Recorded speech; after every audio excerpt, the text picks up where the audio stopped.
In 1855, a New England businessman stepped into a dusty New Haven machine shop to inspect a failing enterprise. Oliver Winchester had built his fortune patenting a novelty high-button men's shirt collar. He had never owned a firearm, never fired a rifle, and knew absolutely nothing about gunsmithing. Winchester evaluated the strange, repeating rifle on that workbench strictly as a mass-produced commodity, a Gilded Age object of commerce whose market was yet to be discovered and systematically cultivated. Modern television networks and politicians routinely frame the American gun debate as an intractable cultural deadlock between rural individualists and urban reformers. This chart illustrates the actual hidden architecture of that debate. On the left, we see the private firearms industry generating roughly $28 billion in annual market revenue. On the right, the $557 billion in healthcare, law enforcement, and security liabilities generated by those products. Costs shifted entirely onto the public balance sheet. Framing this issue strictly as an ideological or cultural battle is highly convenient for corporate interests. It anchors public attention on rights talk, allowing a self-perpetuating flywheel where tragedy drives panic buying and panic buying drives corporate profit to operate with total invisibility and absolute statutory immunity. The historical record contradicts the political narrative of an unregulated past. Early American legislators enforced gun control mandates so intrusive that few modern citizens would tolerate them, routinely requiring gun owners to register their weapons and explicitly condition their possession on loyalty oaths to the state. Even the American frontier was built on a strict culture of weapon regulation. Visitors arriving in frontier havens like Dodge City or Tombstone, Arizona, were legally mandated to hand their firearms over to the local sheriff or leave them at livery stables on the outskirts of town. The concept of the armed, unregulated Wild West was largely a lucrative fiction. It was invented in the late 19th century by dime novelists and self-promoting showmen like Buffalo Bill Cody to sell pulp magazines and Wild West show tickets to fascinated Eastern urbanites. These early marketing fictions successfully sold a version of the frontier to Eastern urbanites that prioritized dramatic spectacle over the actual restrictive legal history of the West. The transition of the firearm from a handcrafted tool to a standardized commodity was driven by the state. Manufacturers like Eli Whitney relied entirely on federal government venture capital, tax protections, and guaranteed military contracts to construct massive mechanized armories. This introduced an unyielding economic pressure. These factories utilized steam-driven drop forges and automated milling machines. The massive capital outlay required to build these specialized tools forced the armories to maintain continuous, high-volume production simply to cover their crushing overhead. At the end of the Civil War in 1865, the federal government abruptly canceled its military contracts. Private manufacturers found themselves holding massive debts, overbuilt factories, and over $1 million worth of unsold gun inventory. To avoid bankruptcy, Oliver Winchester executed a counterintuitive survival strategy. Instead of chasing erratic military contracts, he instructed his regional jobbers to scatter their rifles as widely as possible to individual civilian consumers across the agrarian landscape.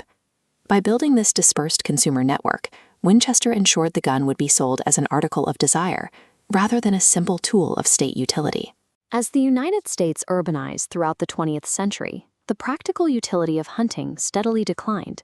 Facing a shrinking demographic, the corporate gun empire engaged in aggressive anti-competitive behavior to maintain its revenue streams.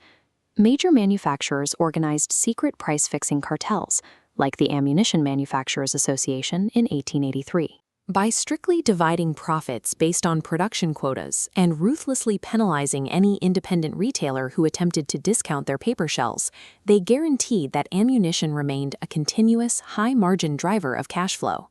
In the early 1950s, expatriate arms dealers began scooping up millions of obsolete war surplus firearms from European defense ministries and importing them to the U.S. for pennies on the dollar.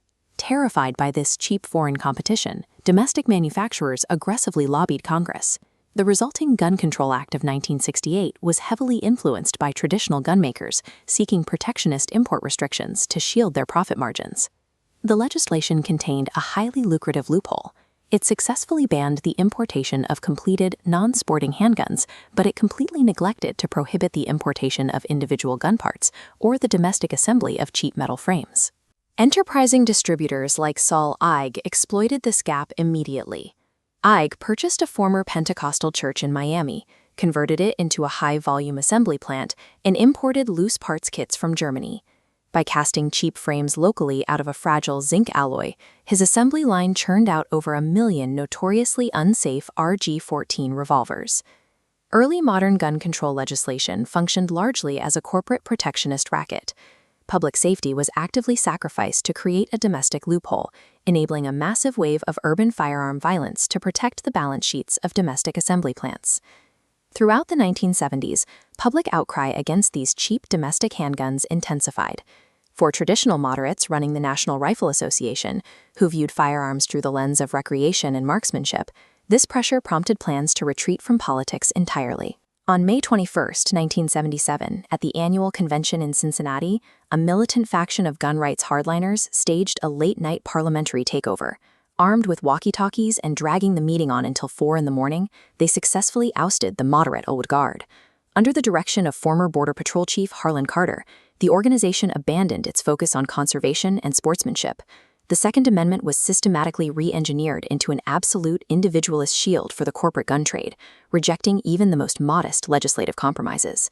Supported by this uncompromising political lobby, corporate manufacturers initiated a transition into gun culture 2.0. With hunting demographics aging out, the industry pivoted aggressively towards armed self-defense, tactical aesthetics, and semi-automatic black rifles.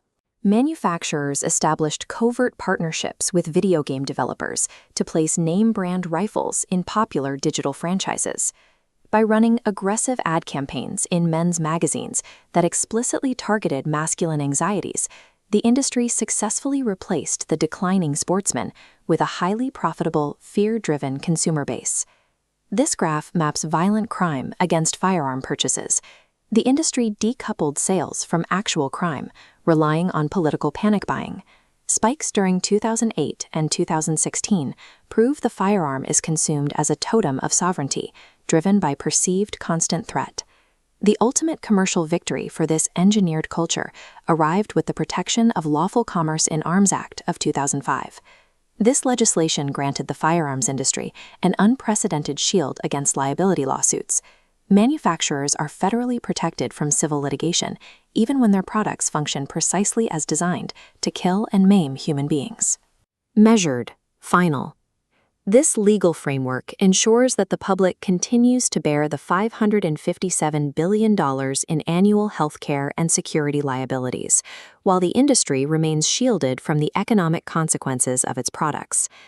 Until the manufacturers and their lobby are forced to bear the real economic liabilities of their products, the fear-driven flywheel will continue to spin.